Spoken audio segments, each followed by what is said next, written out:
Selamat datang di kanal Spice, St. Philip's Indonesian Congregation Eastwood. Nama saya Pendeta Kian Holik. Selamat menikmati khotbah-khotbah Alkitabiah di kanal ini. Sekiranya ada pertanyaan, dapat menghubungi kami di Instagram atau Facebook @spice.syd atau email kami di spice@stphils.org.au. Kiranya Tuhan memberkati. Pasal yang ke-15, bahwa Injil itu bukan hanya sekedar kabar baik. Bahwa Injil itu bukan hanya sekedar kabar baik. Jadi kalau misalnya kita salah artikan Injil itu dengan kabar baik, yaitu dengan sukacita, keselamatan, kesehatan, dan kekuatan, kita salah sebetulnya mengartikan Injil. Karena Rasul Paulus sendiri tidak bicara Injil seperti itu. Dia bicara Injil itu ialah bahwa Allah itu datang di dalam Tuhan Yesus Kristus karena Allah mengasihi manusia dan menginginkan manusia kembali kepada Allah untuk menjadi satu kesatuan. Di kebaktian Inggris, mereka sedang go through sebuah seri khotbah yang namanya Atonement, yaitu bagaimana Allah mengasihi manusia dan menginginkan kembali hubungan yang satu kembali dengan manusia. Dan satu-satunya cara untuk Allah menjadikan satu kembali antara Allah dengan manusia, yaitu dengan mengutus Tuhan Yesus Kristus untuk datang ke dalam dunia dan untuk mati di atas kayu salib dan bangkit dari kematian. Jadi kematian dan kebangkitan daripada Kristus itu adalah kepercayaan daripada Injil. Jadi bukan hanya kepercayaan kepada Yesus Kristus yang datang, tetapi Yesus Kristus yang mati dan bangkit. Dan itu adalah fondasi yang terkuat bagi kita yang percaya kepada Injil. Jadi kita memulai dengan itu 2 minggu yang lalu. Oke? Jadi kalau misalnya kita masih berpikir bahwa Injil itu hanya sekedar kabar baik, kesehatan, kesembuhan, dan lain sebagainya, kita salah arti. Karena Injil itu ialah sebetulnya Yesus Kristus yang datang sebagai Allah, mengasihi manusia, dan dia mati di atas kayu salib dan bangkit dari kematian. Nah, minggu lalu kita belajar mengenai mengapa kita harus memberitakan Injil. Ya, kalau misalnya masih ingat, mengapa kita harus memberitakan Injil? Kita belajar dari Rasul Paulus, kembali lagi dari Kisah Para Rasul, bahwa ketika dia masuk pada waktu itu ke kota Athena, dia merasa terganggu. Dia merasa terganggu karena apa? Karena dia melihat bahwa kota Athena itu penuh dengan patung-patung. Ya, penuh dengan patung-patung. Dan bagaimana kalau misalnya banyak patung-patung juga pasti banyak penyembah-penyembahnya, bukan? Nggak mungkin patung-patung itu ada tanpa ada penyembah-penyembahnya. Jadi pada waktu itu ketika dia datang ke dalam kota Athena, dia sebagai orang Yahudi, pada waktu itu dia datang untuk membawa kabar sukacita kepada orang-orang yang non-Yahudi. Dan kita belajar bagaimana Paulus menginginkan bahwa ada penyembah-penyembah Allah. Bukan penyembah-penyembah patung-patung, tetapi penyembah-penyembah Allah. Dan itulah sebetulnya yang Yesus juga inginkan. Ketika Yesus pada waktu itu bicara kepada perempuan di tepi sumur, perempuan Samaria, dia katakan bahwa akan ada waktunya di mana semua orang dapat datang untuk menyembah Allah, menjadi true worshipers daripada Allah. Kita belajar pada waktu itu. Bagaimana kalau misalnya memberitakan Injil itu adalah pemberitaan sebuah berita yang memberikan keuntungan bukan hanya bagi Allah tetapi juga bagi kita. Kita melihat benefitnya. Nah, hari ini kita akan melihat mengapa kita menginjili. Mengapa kita menginjili dan bagaimana caranya kita menginjili, ya. Bagaimana caranya kita menginjili. Jadi apa itu Injil? Mengapa kita menginjili? Dan sekarang kita akan bicara mengenai bagaimana kita menginjili. Oke? Sebelumnya mari kita berdoa, kita minta pimpinan Tuhan untuk menjelaskan firman yang tadi kita baca. Bapa dalam surga, kami bersyukur dan berterima kasih ya Tuhan, untuk waktu yang Tuhan berikan bagi kami, untuk bersama-sama melihat kebenaran firman Tuhan, dan juga untuk merenungkannya. Biarlah kiranya Tuhan yang boleh ada di tengah-tengah kami, dan berbicara kepada kami. Terima kasih ya Bapa, dalam nama Tuhan Yesus kami bersyukur dan berdoa. Amin. Jadi kalau misalnya kita bicara mengenai bagaimana cara menginjili, biasanya orang berasosiasi dengan apa? Dengan program, ya, dengan metode, begitu loh. orang berasosiasi dengan cara, bagaimana caranya saya menginjili. Jadi biasanya belajar metode A atau metode B. Mungkin kalau misalnya yang favorit di sini di Australia itu adalah 2 ways to live. Mungkin kalau di Indonesia ada metode yang namanya jembatan kehidupan, begitu ya. Atau mungkin ikut kursus. Kalau di Indonesia yang terkenal itu adalah kursus Evangelism Explosion atau yang disebut sebagai EE, ya. Jangan salah ya, bukan EE tetapi EE begitu ya. EE, Evangelism Explosion. Nah, ini sekali lagi ini adalah program. Ini adalah metode. Yang menjadi pertanyaan ialah apa yang Alkitab ajarkan. Alkitab nggak ngajarkan program. Tetapi Alkitab ajarkan sesuatu yang lebih daripada program. Dan ini yang tadi kita baca dari Roma pasal yang ke-10. Coba jangan tutup dulu Roma pasal 10 tadi yang kita baca, silakan buka lagi. Di sini Rasul Paulus bicara bagaimana kita membawa kabar sukacita. Kabar sukacita Injil itu. Saya akan lihat sekali lagi, saya akan bacakan sekali lagi karena ayat-ayatnya pendek ini. 14 sampai ayatnya yang ke-17 dari Roma 10. Tetapi bagaimana mereka dapat berseru kepadanya jika mereka tidak percaya kepadanya? Bagaimana mereka dapat percaya kepada dia jika mereka tidak mendengar tentang dia? Bagaimana mereka mendengar tentang dia jika tidak ada yang memberitakannya? Bagaimana mereka dapat memberitakannya jika mereka tidak diutus? Seperti ada tertulis, betapa indahnya kedatangan mereka yang membawa kabar baik. Tetapi tidak semua orang telah mendengar kabar baik itu. Kita stop di situ dulu. Oke. Kerinduan hati Paulus di sini, sekali lagi, isi hatinya di sini, tujuannya daripada semuanya itu ialah pada akhirnya apa? Supaya mereka dapat berseru kepada Allah. Kalau kalian lihat ya, alur logikanya di sini, supaya mereka dapat berseru kepada Allah. Apa yang diserukan? Lihat ayat 13, kita mundur satu ayat. Apa yang diserukan? Sebab barang siapa yang berseru kepada nama Tuhan akan diselamatkan. Jadi sekali lagi, ini adalah syarat orang diselamatkan. Orang diselamatkan, ya, bukannya harus pergi ke gereja, bukan harus dibaptis, bukan juga harus melayani di gereja atau sekolah teologi, tetapi orang diselamatkan kalau dia berseru kepada nama Tuhan, dikatakan ayat 13. Jelas sekali. Tetapi sekali lagi, berseru, berserunya, apa sekedar seru namanya, begitu? Apa ini yang dimaksud oleh Paulus? Kita mundur lagi di ayat 9, perhatikan di ayat 9 dari Roma 10. Sebab jika mereka mengaku dengan mulutnya, dengan mulutmu, kata Paulus, bahwa Yesus adalah Tuhan dan percaya dalam hatimu bahwa Allah telah membangkitkan dia dari antara orang mati, maka kamu akan diselamatkan. Jadi itu syaratnya. Gak ada syarat yang lain lagi. Oke?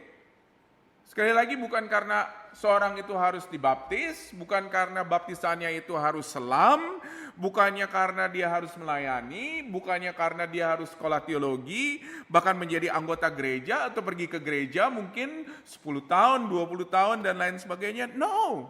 Kata Rasul Paulus apa? Untuk orang diselamatkan dia harus berseru. Perhatikan apa yang diserukan. Yang pertama dia katakan apa? Mengaku dengan mulutnya. Mengaku dengan mulutnya. Mengaku dengan mulutnya apa? Bahwa Yesus adalah Tuhan. Kenapa? Ini penting. Kenapa sekali lagi mengaku ini penting? Karena tanpa respon, boleh dikatakan dari si penerima Injil, kita nggak pernah tahu begitu loh bagaimana dia mengerti berita Injil tersebut. Respon ini begitu penting sekali. Karena kita mau tahu apakah dia sudah mengerti atau belum.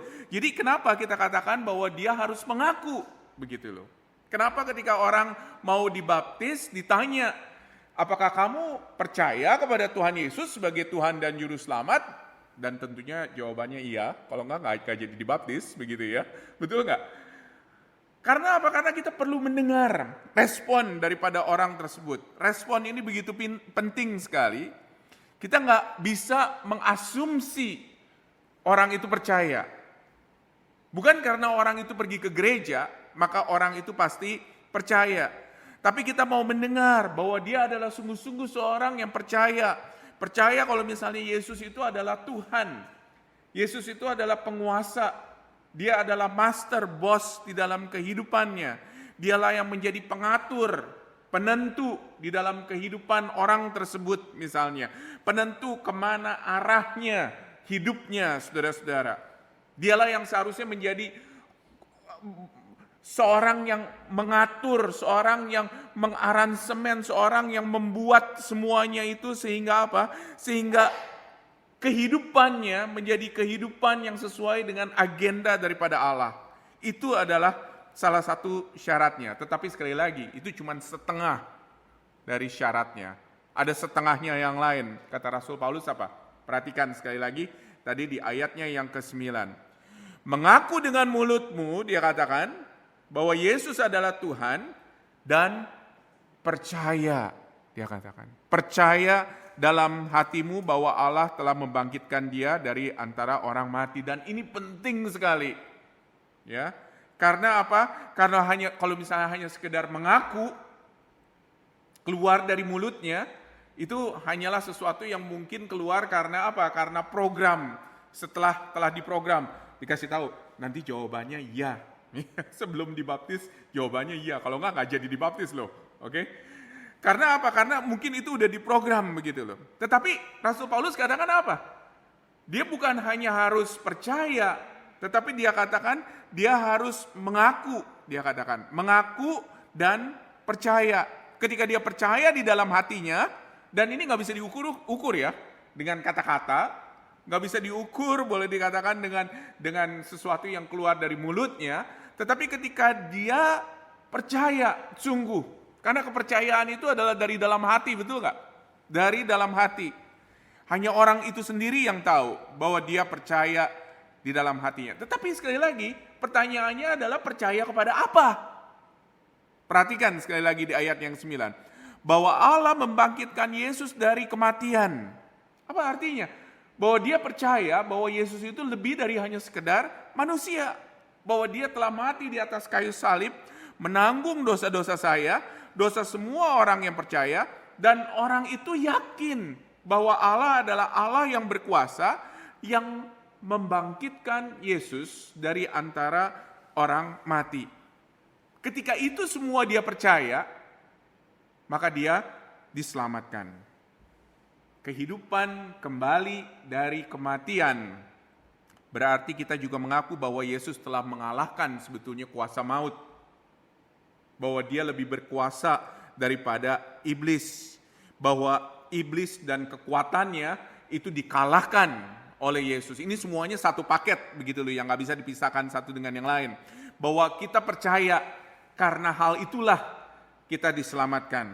Percaya bahwa nanti suatu ketika kita sudah mati, kita akan dibangkitkan kembali di dalam Tuhan Yesus Kristus. Sama seperti Yesus dibangkitkan dari kematian. Jadi sekali lagi, ini menarik ya, karena apa? Karena kita pikir keselamatan itu adalah sesuatu yang jauh lebih kompleks daripada apa yang kita pikir, tetapi ternyata keselamatan itu sangat sederhana. Keselamatan itu sekali lagi bukan karena seorang dibaptis, bukan karena seorang pergi ke gereja, atau bahkan membaca Alkitab dan berdoa, tetapi kita diselamatkan dengan tadi loh, dua syarat itu. Mengaku dan percaya. Lalu bagaimana kita meyakinkan bahwa dua tahapan itu kalau gitu dapat terjadi? Nah ini dia, kita sekarang masuk di dalam how-nya. Bagaimana kita bisa meyakinkan dua tahapan itu dapat terjadi? Perhatikan ayat 14 dan 16, 14, 15 dan 16. Bagaimana mereka dapat berseru kepadanya jika mereka tidak percaya kepada dia? Bagaimana mereka dapat percaya kepada dia jika mereka tidak mendengar tentang dia? Bagaimana mereka mendengar tentang dia jika tidak ada yang memberitakannya? Bagaimana mereka dapat memberitakannya jika mereka tidak diutus? Sama seperti ada tertulis, betapa indahnya kedatangan mereka yang membawa kabar baik. Jadi kalau misalnya kita mau urut sekali lagi logikanya dari akhir sampai awal, oke? Untuk berseru kepada Allah, harus ada orang yang memberitakan. Oke? Untuk berseru kepada Allah harus ada orang yang memberitakan. Dan untuk berseru kepada Allah pertama-tama mereka harus percaya. Percaya dulu pertama-tama. Itu yang paling penting. Oke? Untuk percaya mereka harus mendengar. Oke? Untuk mendengar harus ada orang yang memberitakan. Oke? Untuk memberitakan harus ada orang yang diutus. Nah, kita akan lihat ini alur logikanya di sini satu persatu, ya. Jadi 4 langkah yang Alkitab tulis bagaimana kita melakukan penginjilan ini. Yang pertama itu adalah pengutusan. Pengutusan. Di sini kita belajar bahwa Rasul Paulus diutus oleh Allah. Diutus itu berarti dipisahkan, oke? Diutus itu berarti dikhususkan. Diutus itu berarti dipanggil untuk keluar. Dan ini adalah metode penginjilan yang sudah berlangsung kurang lebih sekitar 2000 tahun, bahwa ada orang-orang tertentu yang diutus. Oke? Ada orang-orang tertentu yang diutus. Apa kualifikasinya? Sekolah teologi? Bagus kalau misalnya memang udah pernah sekolah teologi. Pernah ikut training, puji Tuhan kalau pernah ikut training. Oke? Punya keinginan, itu jauh lebih bagus karena ini sebetulnya yang jauh lebih penting. Jadi sebetulnya kalau bisa kita lihat kualifikasinya, yang utama itu nggak lain daripada seorang ini adalah orang yang mengikut Tuhan Yesus dengan sungguh-sungguh di dalam kehidupannya. Oke? Jadi bukan hanya sekedar dia itu ikut program ini atau program itu, bukan pendidikan ini atau pendidikan itu, tetapi memang dia adalah seorang yang percaya kepada Tuhan Yesus dan seorang yang menginginkan bagaimana berita Injil ini boleh diberitakan kepada orang-orang lain. Yang terpenting sekali lagi ialah bagaimana orang ini yakin bahwa dialah sebetulnya adalah orang yang diutus, baik oleh Tuhan maupun oleh jemaatnya. Jadi jika ada sekelompok orang yang mengutus dia, memisahkan dia untuk menjadi pekabar atau berita Injil, ya, dan ini berlaku bukan hanya sekedar untuk orang-orang yang ada di dalam mission field atau sebagai seorang misionaris, tetapi sebetulnya panggilan ini adalah panggilan kepada setiap orang yang percaya. Semua orang yang percaya. Alkitab mengajarkan kalau misalnya orang yang percaya itu adalah orang yang dikhususkan. Set apart, dia katakan. Sebagai orang-orang percaya. Jadi saudara-saudara, Yesus memanggil secara khusus memang kepada ke-12 muridnya 2000 tahun yang lalu. Betul, panggilan ini adalah panggilan yang sangat khusus untuk melakukan amanat agung pada zaman itu. Tetapi ingat loh, sebelum Yesus sebelum Yesus diangkat ke surga, maksud saya, Yesus memanggil semua orang. Kisah Para Rasul 1 ayat 8, dia katakan, tetapi kamu akan menerima kuasa kalau Roh Kudus turun ke atas kamu dan kamu akan menjadi saksiku. Dan Yesus pada waktu itu bukan hanya bicara kepada ke-12 murid. Dia bicara kepada semua orang pada waktu itu yang menyaksikan dia naik ke surga, saudara-saudara. Jadi sekali lagi, ada kekhususan untuk orang diutus, tetapi ini bukan sesuatu yang eksklusif. Ngerti nggak maksud saya? Ya. Jadi ada yang khusus, memang nggak boleh sembarangan orang untuk memberitakan Injil. Dia harus betul-betul ngerti Injil, dia harus betul-betul mengikuti Tuhan Yesus. Tetapi bukannya berarti khususan itu adalah sesuatu yang eksklusif. Hanya untuk orang-orang tertentu, kepada orang-orang tertentu. Karena pengutusan ini ialah panggilan kepada setiap orang yang percaya. Oke? Jadi langkah yang pertama itu adalah harus mengerti bahwa dia adalah yang diutus.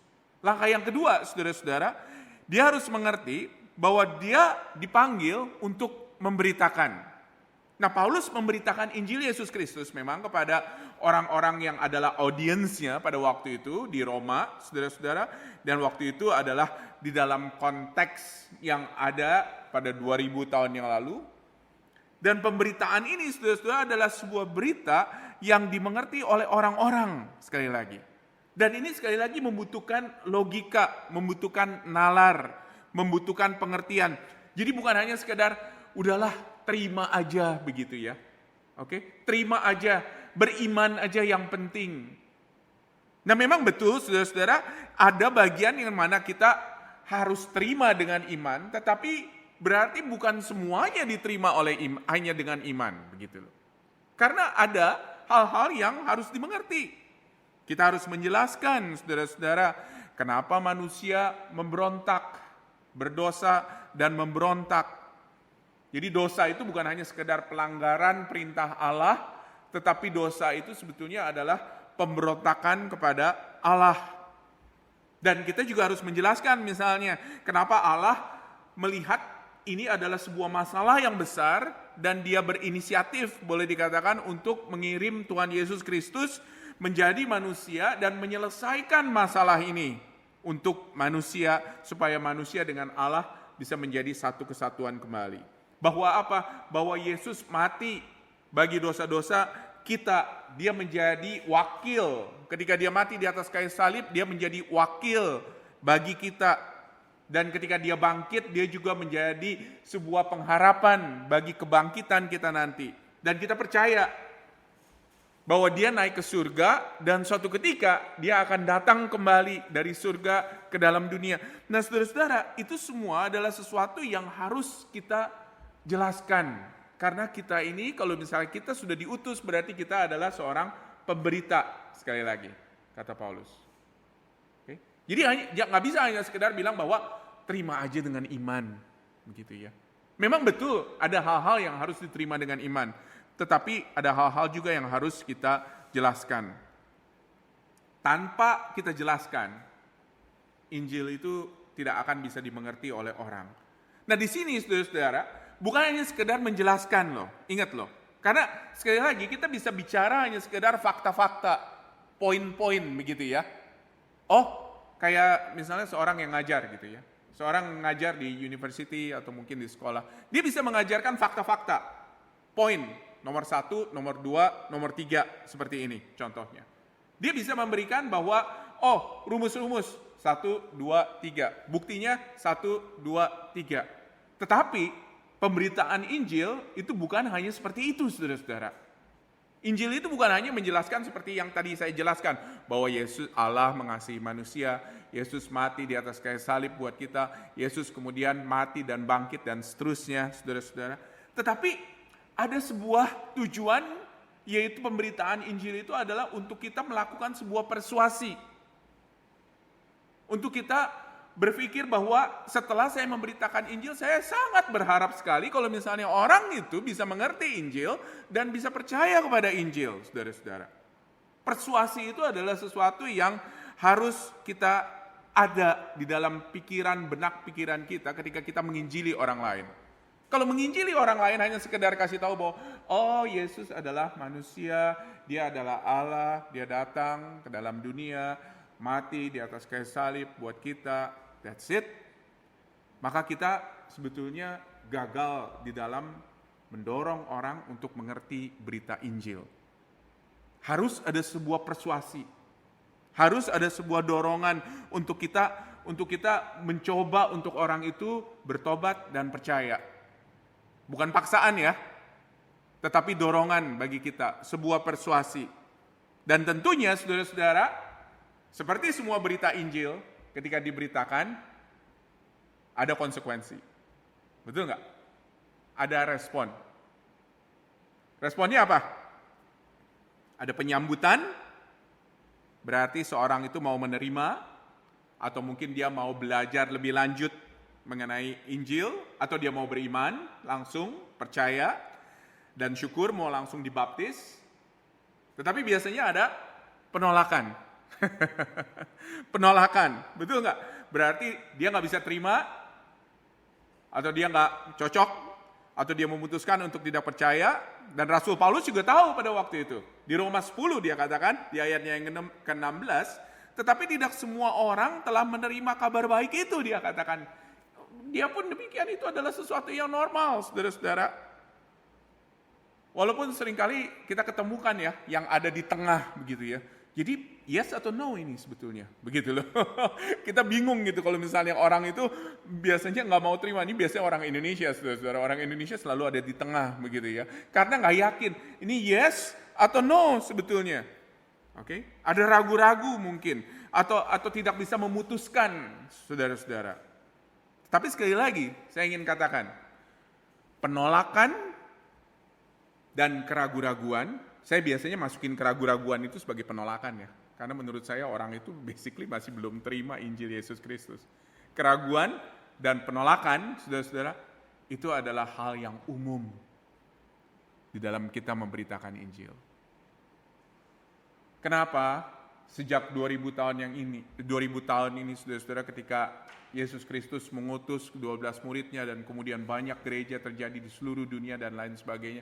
Kenapa saudara-saudara kita cuma punya 2 miliar orang yang ngakunya orang Kristen sekali lagi, dan kita nggak tahu dari 2 miliar itu sekarang ini saudara-saudara ada berapa banyak yang sungguh-sungguh percaya kepada Tuhan Yesus Kristus. Kok jumlahnya dikit? Begitu ya. Seringkali kita tanya kan, kok jumlahnya dikit? Ini udah 2000 tahun loh. Tetapi itu adalah sesuatu yang umum. Ketika Injil diberitakan, saudara-saudara, kemungkinan besar hasilnya adalah penolakan. Kristus sendiri memprediksikan hal tersebut. Paulus sendiri mengalami hal tersebut. Injil Yesus Kristus memang gak mudah diterima oleh semua orang. Jadi kalau misalnya ada orang yang menolak, jangan kaget. Jangan kaget, saudara-saudara. Kalau ada orang yang menerima, puji Tuhan, bersyukur kepada Tuhan. Karena gak semua orang bisa menerima. Gak semua orang bisa say yes. Tetapi ada orang yang say yes, bersyukur kepada Tuhan. Dan kita harus bersyukur juga kepada Tuhan, karena apa? Karena kita say yes. 90% mungkin dari seluruh penduduk dunia ini akan say no. Tetapi kenapa kita ada di sini? Karena kita say yes. Kita harus bersyukur kepada Tuhan. Yang ketiga, saudara-saudara, tetapi kalau misalnya nggak ada yang mendengar di sini bukan hanya sekedar mendengar ya, tetapi menyimak menurut saya. Oke, listen, bukan hanya hear, tetapi listen. Dia bergumul di dalam hal ini, dia menekuni dengan sungguh-sungguh apa yang dia dengar. Dia mencoba belajar lebih lanjut lagi, itu yang saya maksud saudara-saudara. Dan di sini kita dituntut sebagai pekabar Injil untuk sabar. Sabar.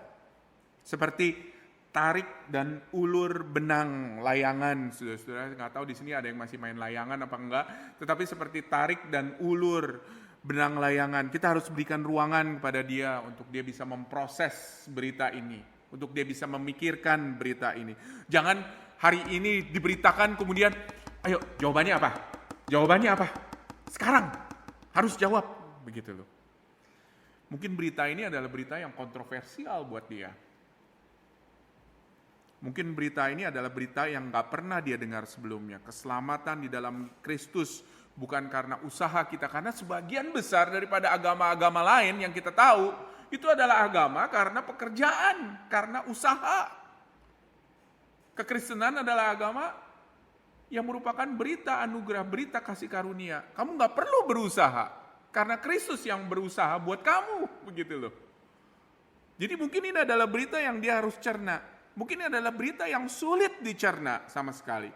Kenapa Yesus itu adalah Allah dan manusia? Kenapa Alkitab adalah sesuatu yang bisa kita percaya? Ini usianya udah 2000 tahun yang lalu. Mungkin dia berpikir konsekuensinya. Kalau saya percaya, apa artinya ini kepada keluarga saya, kepada pacar saya, kepada suami saya, kepada istri saya, dan lain sebagainya. Buat sebagian orang mungkin fase ini hanya beberapa hari untuk dia memikirkan hal tersebut. Tetapi buat banyak sekali orang, saudara-saudara. Apalagi kalau misalnya saya bicara kepada orang-orang yang memberitakan Injil kepada Muslim. Saudara-saudara, itu proses itu bisa 10 tahun, 15 tahun, 20 tahun, saudara-saudara. Sampai seorang percaya. Tetapi di waktu Tuhan akan menggerakkan dia untuk membuat dia menjadi percaya kepada Tuhan. Yang perlu kita lakukan ialah kita terus membagikan Injil di dalam kata-kata maupun juga di dalam perbuatan kita. Untuk kita berdoa bagi dia. Ingat loh, ini bukan target, ini bukan objek. Tetapi apakah kita sudah berdoa bagi dia? Apakah kita sudah sabar menunggu waktu Tuhan? Bukan waktu kita, waktu Tuhan. Untuk orang ini percaya pada akhirnya kepada Yesus Kristus. Dan step yang keempat, yang terakhir sekali, ialah ketika dia mengaku percaya. Ya, step inilah yang datang bukan karena dia dipaksa, bukan karena dia disuruh, tetapi karena dia memang sendiri mau, saudara-saudara, untuk datang, bukan karena tekanan orang tertentu, bukan karena orang tua, bukan karena teman, bukan karena pacar, suami atau istri, tetapi dengan segenap hati dia rela datang dengan kemauan sendiri, saudara-saudara, didorong oleh Roh yang bekerja di dalam dia. Kita melihat di sini karya Roh Allah yang sangat luar biasa ketika seorang datang kepada Kristus. Jadi kalau misalnya ditanya, kok Spice kok orangnya cuma segini-segini aja begitu ya? Oke? Mungkin jawabannya ialah karena kita memberitakan berita yang memang gak gampang diterima oleh banyak orang, saudara-saudara. Berita Injil yang setia kepada Alkitab adalah berita Injil yang sulit diterima oleh banyak orang. Kenapa kita gak banyak orang yang dibaptis? Mungkin sekali lagi, saudara-saudara, ialah karena Roh Kudus bekerja di dalam kehidupan orang tersebut bukan secara apa yang kita mau, bukan dengan waktu yang kita mau, tetapi dengan waktu Tuhan sekali lagi. Untuk orang itu pada akhirnya datang kepada dia. Bukan karena khotbah yang bagus loh, saudara-saudara. Bukan karena penjelasan Alkitab yang masuk akal, tetapi bagaimana Tuhan bekerja di dalam kehidupan dia. Saya pernah cerita beberapa waktu yang lalu kan ya. Saya akan ceritain lagi saudara-saudara. Ini kerjaan orang tua. Kalau orang udah tua memang udah pernah cerita, dia ceritain lagi, dia ceritain lagi. Oke? Telat. Ketawanya di sini telat. Ini lebih dulu, oke? Mungkin yang udah tua mungkin bisa merasakan hal tersebut, saudara-saudara. Dulu saya punya teman. Dia nggak percaya kepada Yesus Kristus. Terus kemudian suatu waktu ketika zaman saya dulu, pengkhotbah yang terkenal itu adalah Pendeta Stephen Tong. Waktu itu Pendeta Stephen Tong datang ke Bogor di Gedung Merdeka, saudara-saudara, khotbah. Oke, satu-satunya gedung yang bisa nampung banyak orang di Bogor. Saya pikir saya undang dia untuk pergi ke khotbahnya Stephen Tong. Pasti talk chair. Orang ini udah nggak Kristen, tapi pasti talk chair nih. Karena saya yakin sekali, saudara-saudara, saya jadi Kristen karena Pendeta Stephen Tong, ya nggak? Maksudnya siapa lagi? Perlu kita bawa saudara-saudara ke sana. Beres, selesai.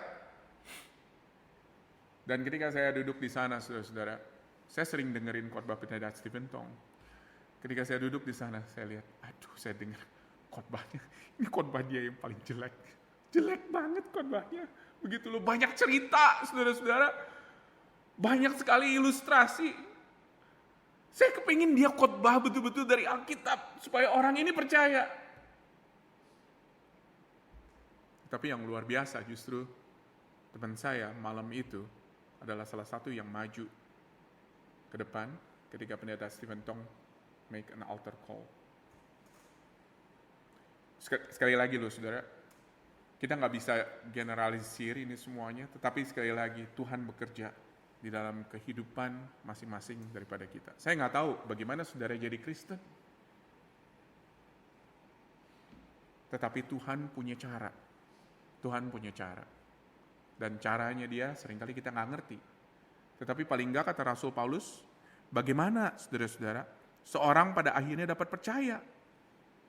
Untuk berseru kepada Allah, mereka harus percaya. Untuk percaya, mereka harus mendengar. Untuk mendengar, seorang harus memberitakan. Untuk memberitakan, seorang harus diutus.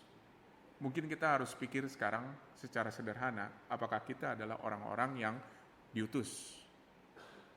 Apakah kita adalah orang-orang yang tahu bahwa kita adalah pemberita-pemberita Injil? yang Tuhan sudah siapkan untuk membawa kabar sukacita kepada banyak orang. Mari kita berdoa. Bapa dalam surga, kami bersyukur dan terima kasih ya Tuhan buat firman-Mu yang boleh kami dengar dan boleh kami baca dan boleh kami renungkan.